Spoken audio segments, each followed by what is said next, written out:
All right, Jason, you did it. You slaved away and made us these famous caramel, however you want to say it, bars. Yeah.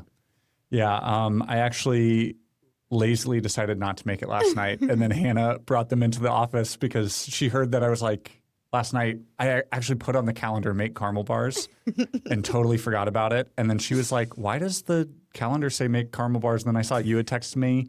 It's like, okay, let's go see if we have everything. And we didn't. And then she surprised us this morning. So these are admittedly a few hours old, and they're really better fresh out of the oven. But I'll take a bite of this with you guys. I tried to have one fresh out of the oven. Yeah, no, wouldn't let you in. We needed it on camera. Yes. The first experience. Folks, this is the first taste that Kathleen and I are trying. Jason's mom's Sherry gets all the credit. Her famous caramel bars. That's I wish right. I had a LaCroix. It's fine. All right, should we do it? Cheers, guys. They're a little crumbly. Cheers.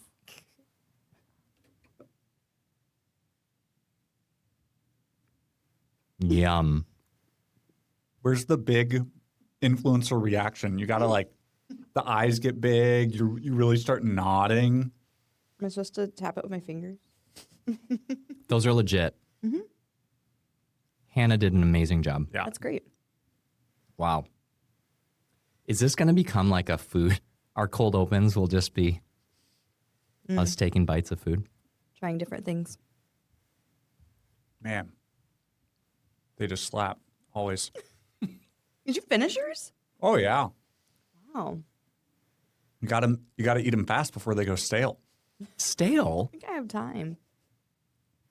Well done. We always quote The Office when it's the episode where he's like with the girls at the mall and he's eating the froyo and has it like loaded up. He's like, I can't believe this has no calories. Hannah and I quote that all the time whenever we just eat anything that's good. It's, I can't believe this has no calories.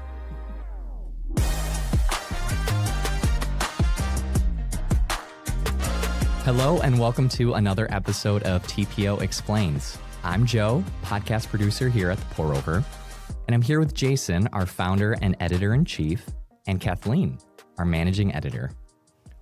So here's the idea behind the show. Our readers share which topics they want us to explore, and then we bring that to the podcast. Today's winner, how a bill actually becomes a law. That's right. Schoolhouse Rock has lied to all of us. Wow. That's a bold opener. Yeah. It's not totally true. They presented a very optimistic view. Catchy. Yeah. I'm just Bill. Yeah. Joe?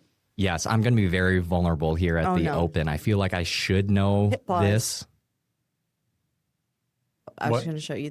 I was going to show you the video. Oh. but- I feel like I should know this well, but embarrassingly, I don't. So that'll be great for the purposes of this episode, but just being truly honest, this will probably be very embarrassing for me. Hey, Great. we were talking about it earlier in the office. Asked someone else. And it's like, do you know how a bill becomes a law? And they're like, not even a little bit. So I think it's we can all hum the tune, but you remember I'm just a bill, and you remember now I'm a law. But the whole middle section is a little fuzzy for people, and that's really the important part. Yeah. The fuzzy part. So should we? I think we embarrass you. What? How do you? How do you think a bill becomes a law? Just take a toss. Okay. All right. Here we go. So someone drafts up a bill that they're interested in becoming a law, and so they literally have to write it like line by line. And then it would need to pass a certain amount of votes in the House. And once it does that, it goes into the Senate and needs a certain amount of votes to pass the Senate step. And then it goes to the president to sign into law. Good. Could you crushed it. sing that? Honestly, I think really, really solid broad strokes. And that is kind of what Schoolhouse Rock taught us all. Super high level. A bill is drafted. It's then introduced in either the House or the Senate. It goes to a committee, and then it passes through committee and then is voted on by the whole chamber. Then it goes to the other chamber and goes to committee, and then it goes to the whole vote. And then it's sent to the president, who either signs or vetoes it. If they veto it, it goes back to Congress and they can override the veto. That is, yeah. Yeah. That's the super high level. The details, when you look at how any law actually kind of navigated through Congress, it is almost always different than that. Yeah. So here's a question. You said someone writes a bill. Who? Who writes the bill? Any of our elected officials. I think probably in reality it's one of their employees that they have. Staffers. Yeah. Staffers, exactly. It's not. I don't expect the senator or the representative to physically be the one typing it out. Yeah, I mean, anybody can have the idea for a bill, which was interesting, like to read about where all the ideas come from. It could be something that a representative like promised their constituents when they were getting elected, or it could be something that maybe the president has said, hey, this needs to be done. So like where the idea can originate comes from a lot of different directions, but any member can consult with the legislative council within either chamber and have a bill written. Yeah, that's the process of like turning it from an idea into the legalese. Mm-hmm. But anyone can draft a bill. You could draft a bill. The issue is getting the bill presented, and like you said, an elected lawmaker has to actually present the bill. And so in the House, actually, Kathleen, I'll let you do this. You've been so excited about. I really have been excited. So whether it's the House or the Senate, there's a couple different, there's two different, I guess, paths to presenting your bill. So if you're in the House, any member of the House of Representatives at any time, without permission, can go up and they take their bill that they've gotten advice on how to write, and they drop it into a wooden box called the hopper. Wow. At any time, they just drop it in. The person who drops it in has to have signed it, and they have to validate that it's their signature. So you can't drop in a bill on behalf of someone else, but you can have, as long as it's a public bill, you can have a bunch of co-sponsors, and then the bill gets a number and goes to a committee. And then in the Senate, you can also have co-sponsors. You can also, by request, suggest a co-sponsor, which could be a member of cabinet or the president. And then in the Senate, you just introduce the bill by presenting it to one of the clerks at the presiding officer's desk. So it's a little bit more formal. And a senator has to do that. You can't send your staffer to go. The senator has to bring the bill and say, hey, I want this to be considered. Yep. And in the House, it's not customary at all anymore to even say anything about the bill when you drop it into the hopper. But in the Senate, you can just kind of make a little formal declaration about what the measure is and introduce it to the floor. So let's talk about these committees. Any notion of what the committees are? There's a judicial committee. There is? And I know that because Iowa's Senator Chuck Grassley chairs the judicial committee. And he has for the last 200 years. We recently voted him back into another 6-year term. Yes, so there are different committees, and there are committees in the House, there are committees in the Senate, and joint committees. There are joint committees, yes. And the general idea is there are too many laws presented, and the work of Congress is too significant to have the entirety of each body consider every bill or potential legislation. And so they have these committees that specialize. And so the bill goes from the hopper or the clerk and then is put into kind of the appropriate committee. And this is where almost every bill dies. Yeah.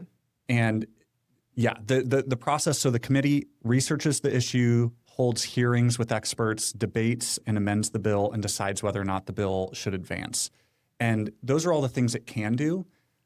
My understanding also have subcommittees. Yes, and probably subcommittees. Yeah. So it's a way to manage the workload. But my understanding is that most of the time a bill goes to committee and like the chair of the committee looks at it and goes, that bill's stupid. And I'm just never going to bring it up. Like there's never going to be a hearing about it. There's never going to be debate about it. I acknowledged that it existed and that is where it goes to die. Dead on arrival. Dead on arrival. Yep. So we're saying there's a lot of legislature and you need to divide it up so that you can really look at all of it. Roughly how many pieces of legislature do you think? Legislation. Wait, what's legislature? I think legislature is like oh man, we need to look it up. It's like So you have a legislature, which is the process. No, legislation. Legislate. I don't know. Or legislator. That is the person. Legislation. That's right. Yes. I think a legislature is like Congress. I don't know. We don't know that one. Legislation. How many pieces of legislation do you suppose get introduced? I don't know. I guess In a year? in a congressional session, which is 2 years. wow. Spoiler alert. Yeah, I know. Joe, how many years do you think it's in a congressional? Is it like 2 years? Nailed it. Yeah.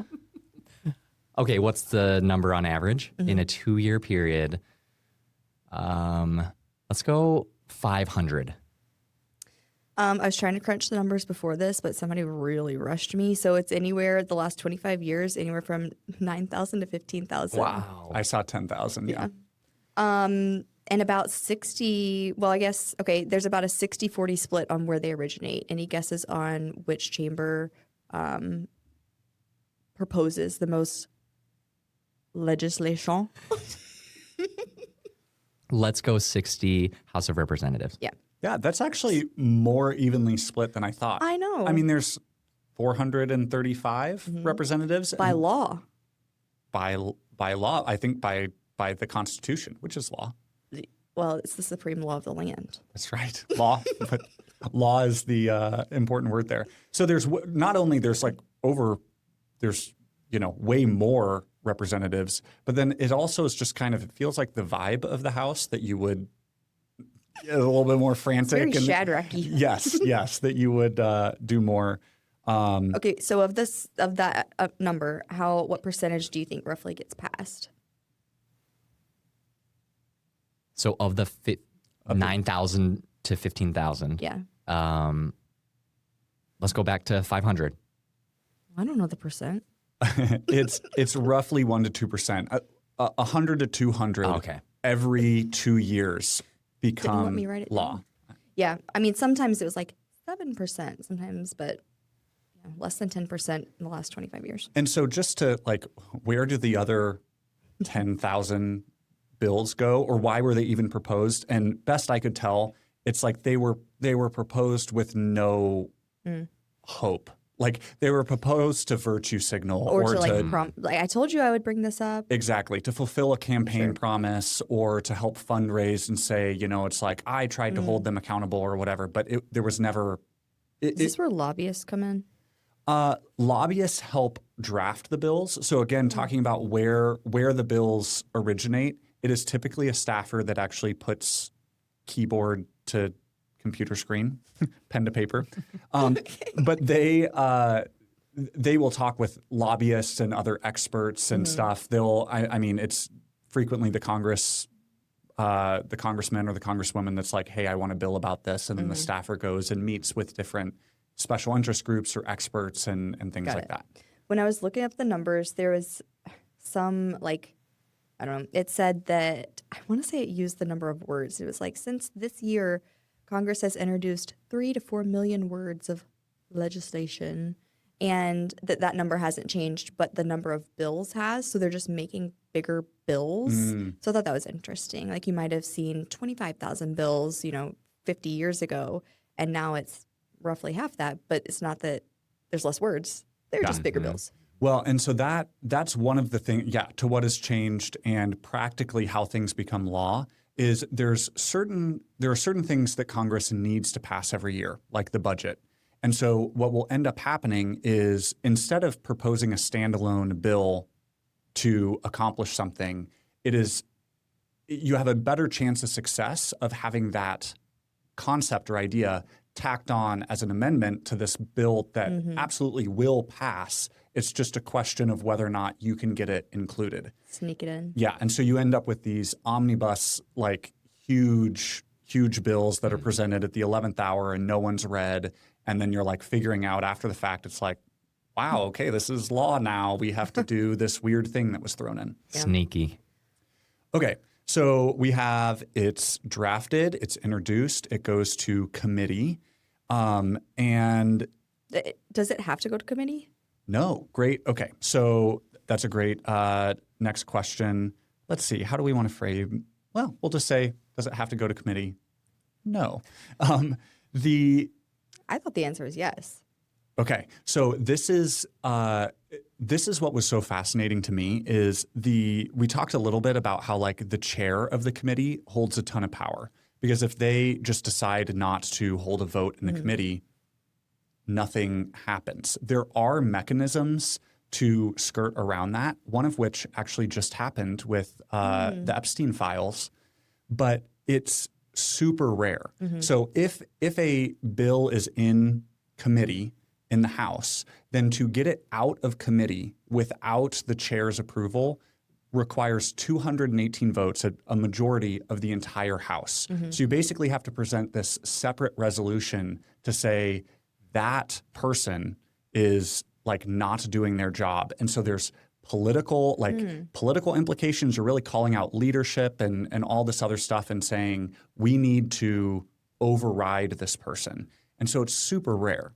Then the other, it doesn't have to go to committee.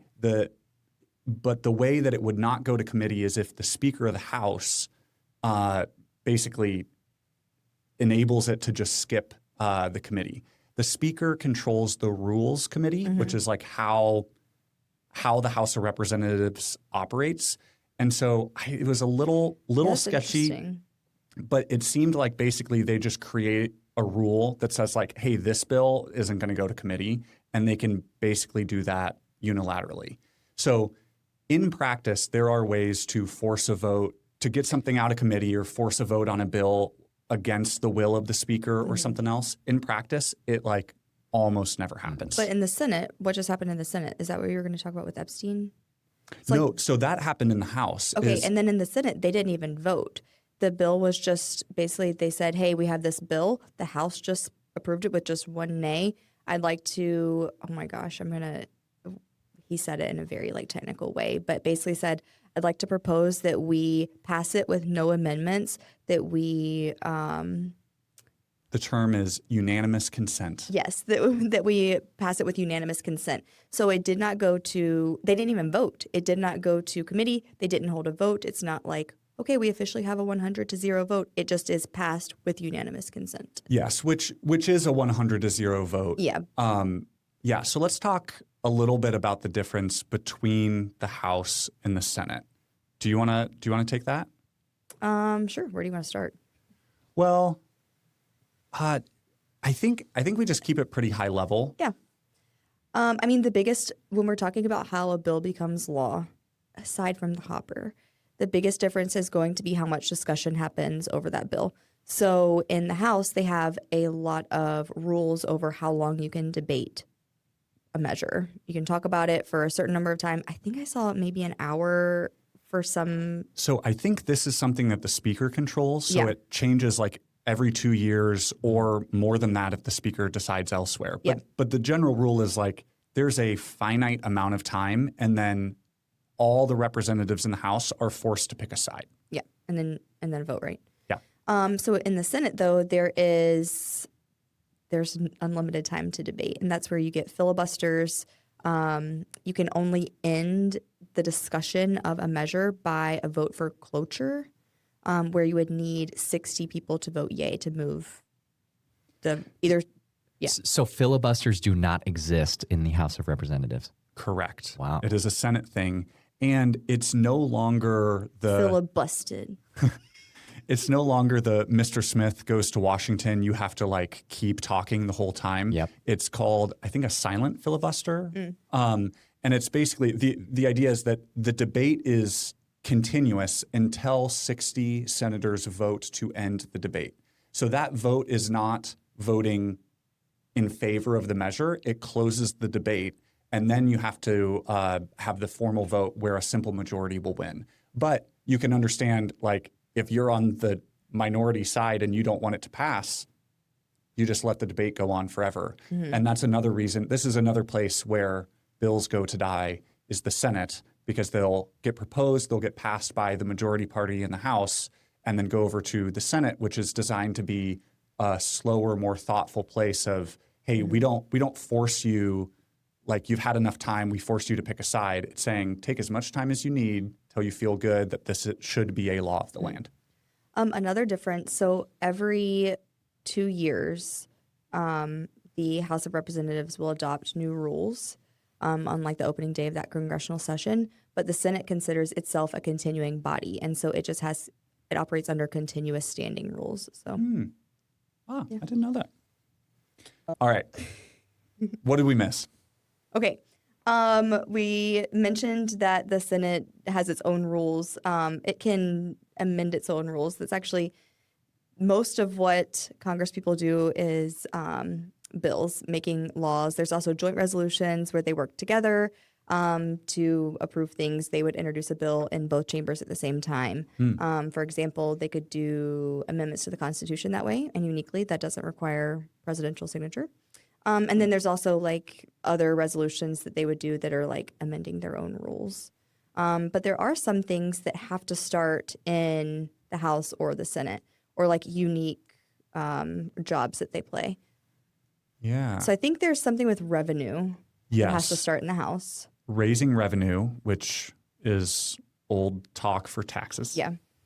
And then for impeachments, uniquely, the House has to bring the articles of impeachment, but the Senate is who like runs the trial on impeachment. Yep. So like the articles of impeachment would be brought by the House, but the Senate would be who would be actually voting on whether somebody was getting impeached.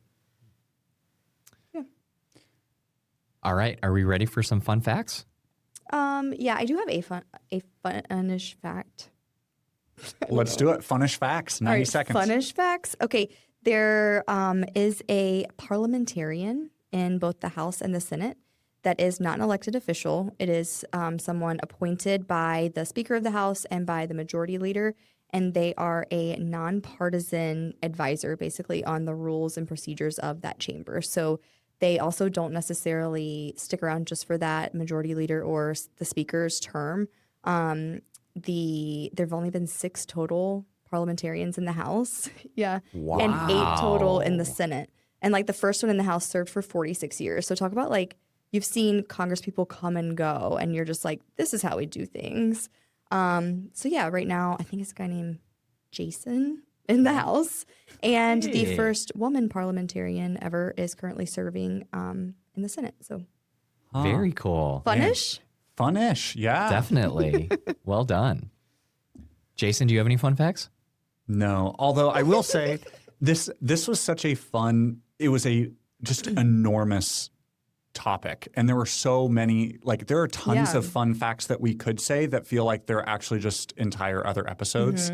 And Kathleen and I had to commit to saying, If it has to do with a bill becoming a law, we can talk about it. So even like my fun fact, kind of a gray area. This is a super basic question, but I think we missed it. Technically, how many votes in the House of Reps and how many votes in the Senate for a bill to pass? Yep. So technically, a simple majority in both. So that's 218, assuming there's a full 435 in the House and then 51 in the Senate. But the Senate, that's kind of, there's the asterisks of to close out the debate. Conversation about it. Yeah, requires 60 votes. So practically, it's a simple majority in the House and 60 votes in the Senate. And there are, that is for almost everything. To amend the Constitution requires 2/3 to Impeachment. Is impeachment? I'm pretty sure it's 2/3. Oh, okay. And then to override a veto is 2/3. There are a few exceptions, but generally. All right, guys, what Christian perspectives do you have today?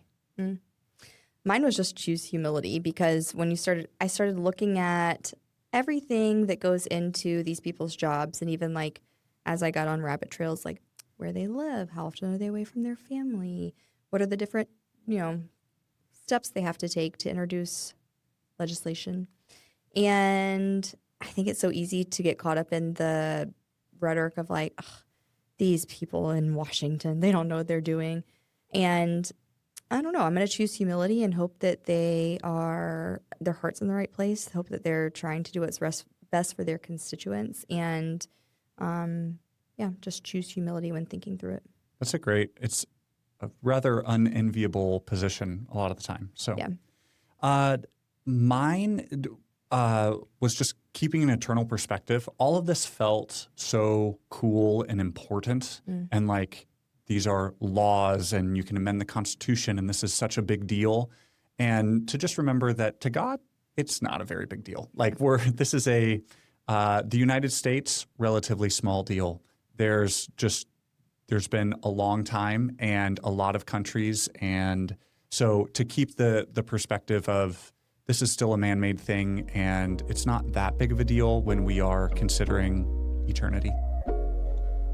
Awesome. Thanks, guys. Well, thanks everyone for tuning in to another episode of TPO Explains. As a reminder, you can watch this episode on YouTube and Spotify. Make sure to like, comment, and subscribe. We'd love to hear your thoughts and feedback. Thanks for tuning in. Until next time. Bye.